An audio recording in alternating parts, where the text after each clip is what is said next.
Welcome everybody to another edition of 543. As always, my esteemed colleague Vince Rodemer is alongside me. I'm Josh Sickles. Today we're going to be looking at the BCS reaction and see how it's going to make everybody mad this year. We're also going to throw some MMA action as a controversial UFC 104 result happened over the weekend.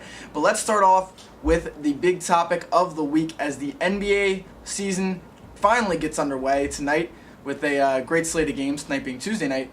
The Cavs and Celtics headline the great slate of games. However, we're going to look forward and put on our thinking caps and look into the future. Vince, who you got winning it all this year?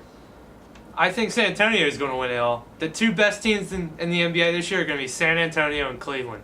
They both added a big force in the middle. Cleveland's force is much more accomplished than the one San Antonio added. Of course, I'm talking about DeJuan Blair with San Antonio, Shaquille O'Neal with Cleveland. I think Blair can come in there and play a lot of power forwards in the West. He can provide the toughness that they've needed for a couple of years. Tim Duncan's great. He's an MVP, but he can't do everything himself. So he needed someone else inside to help him out with those two guards, Ginobili and Parker, around him. So I think those are the two favorites this year. I think San Antonio wins because for some reason, I don't think LeBron's capable of winning the big one. Other guys have had that label. We'll see what happens, but I like San Antonio. In all honesty, I don't think that DeJuan Blair was the biggest addition to San Antonio. I mean, he's played great so far in the preseason. It's going to be interesting to see what happens in the regular season when he's playing against all the starters for 40 minutes a night, depending on how much he ends up playing. I was originally going to pick the Lakers, but they worry me because they're the exact same team as last year, except you take out Trevor Ariza and add Ron Artest. And I'm not worried about at all any of the skill level drop-off, but everybody knows the drama that surrounds Ron Artest can be very detrimental to a team. I like the makeup of the East this year. I think it's going to be a lot more competitive than last year. Each big-name team signs a big guy. You know, Vince Carter is brought into Orlando. Shaq, as Vince mentioned, brought into the Cavs. And Rasheed Wallace brought into Boston. Even when you look at San Antonio, their big acquisition over the summer was Richard Jefferson, who I think will benefit them greatly. But the team that I really, really like is the makeup of the Cavs. It seems like that they've added piece by piece every year. Last year, adding Mo Williams, able to get LeBron a core and finally bringing in a big man in Shaq that can help produce in the middle and take all the pressure off of LeBron James. Another guy to watch out for, Leon Powe, who was added from the Celtics this season. Leon, a great inside presence, was a great role player for the Celtics, and it's a guy that I think the Cavs are really going to enjoy having, bringing that toughness on the inside. Lots of young talent when you look at Daniel Gibson, Danny Green drafted out of North Carolina, and also J.J. Hickson was coming into his own at the end of last year. The only problem with the Cavs is we will not know what they're really made of until the playoffs. Their regular season is irrelevant as long as they get into the playoffs. Let's see if they can win once they get into the playoffs. But I think that the Cavs are a team that Cleveland can rally around. I mean, you look around Cleveland, you know, the Browns aren't playing that well, and Cleveland Indians fans aren't getting very excited about Manny Acta becoming the manager of the Cleveland Indians. But the Cavs are really all Cleveland has. And I got to look for them to rally around, and this is really going to become their team. I see the Cavs winning. They could easily win the East, but I don't think they're winning it all just because you still have the same problems you had in the past with Zydrunas Ilgauskas. Well, every team has problems. Shaq, not being able to keep up with LeBron. If LeBron's running, Shaq's probably not.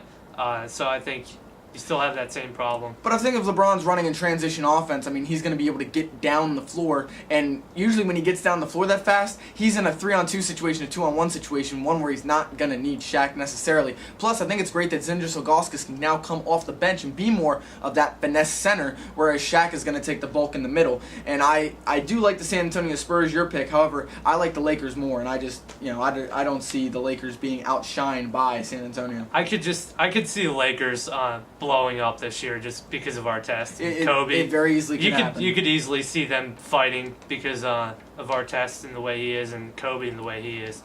So I'm not too excited about the Lakers this year, but we'll see.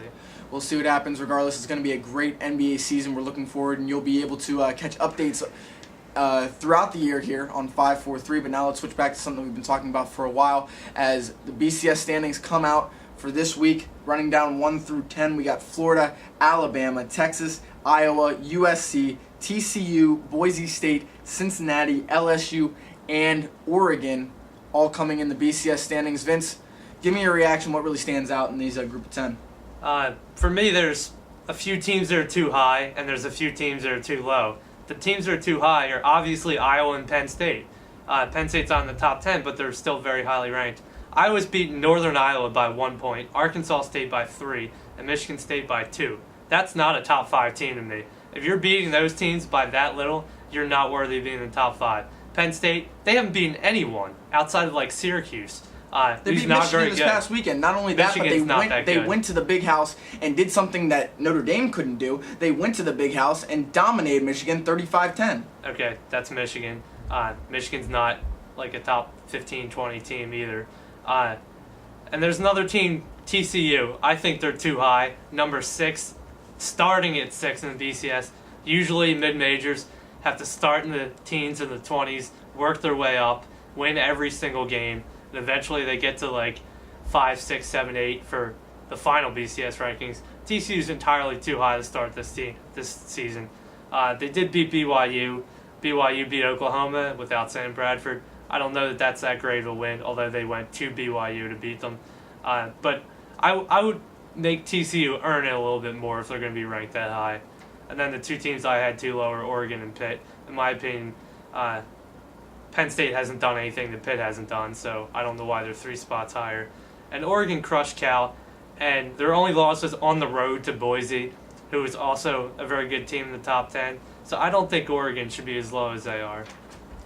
Well, Vince makes a lot of great points. For me, the BCS rankings right now really don't mean anything. I mean, Florida's number 1, Alabama's number 2, and Texas is number 3. Texas could easily lose another game, drop out of the championship. Florida and Alabama are going to play if they both win out. So, I mean, one of them is going to drop out. It doesn't matter.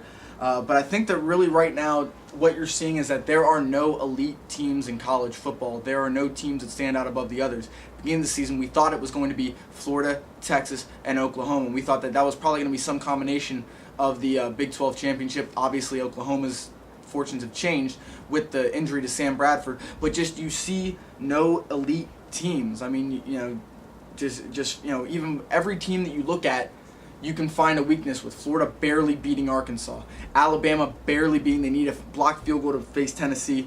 Texas hasn't looked that impressive this year. Iowa obviously has not looked that impressive for the reasons that Vince gave. USC, I still don't care who you are. You lose to Washington, there's no way you should be number 5 in the BCS rankings. So even though Vince makes a lot of great points with teams that are too high, everybody's gone through that. There is no team that is dominant, head and shoulders above the rest, that is really putting themselves out there. The only team that I really see that I'm really, really disappointed with how low they are is Cincinnati, because I think they have played absolutely outstanding this year. I know a lot of people are down in the Big East, me being one of them, but Cincinnati has played an absolutely flawless season so far, and a lot of people like point comparisons. Cincinnati goes to Oregon State, beats them by 10. USC last week against Oregon State plays them at home, beats them only by 6. I think that USC is way overrated. I think Cincinnati should move up. TCU, I mean, Vince makes a great point that their schedule isn't quite up to snuff. But when you look at BYU, they were winning that game regardless of whether or not Sam Bradford was playing, because they were dominating it even when Sam Bradford was in. And the way that they beat BYU was just straight up studly. I like TCU. I think they should actually be higher, because I think that the more and more you continually knock their schedules, the less and less chance we're ever going to have a mid-major making it into the national championship. But to me, just the BCS is just a joke, and we're going to sit here and we're going to complain about it for the next couple of years. They just signed a new 4-year extension on the BCS, including the Mountain West teams and all those mid-major conferences. But just to me, it's just a joke. I can't stand it. Yeah, I agree. I think you definitely need like a true playoff, so that everyone has their chance. If the mid-majors can't schedule games like they should be, like Oregon should be commended for going to Boise State to open a season. Not too many teams would do that. So both of those teams need to be commended for that.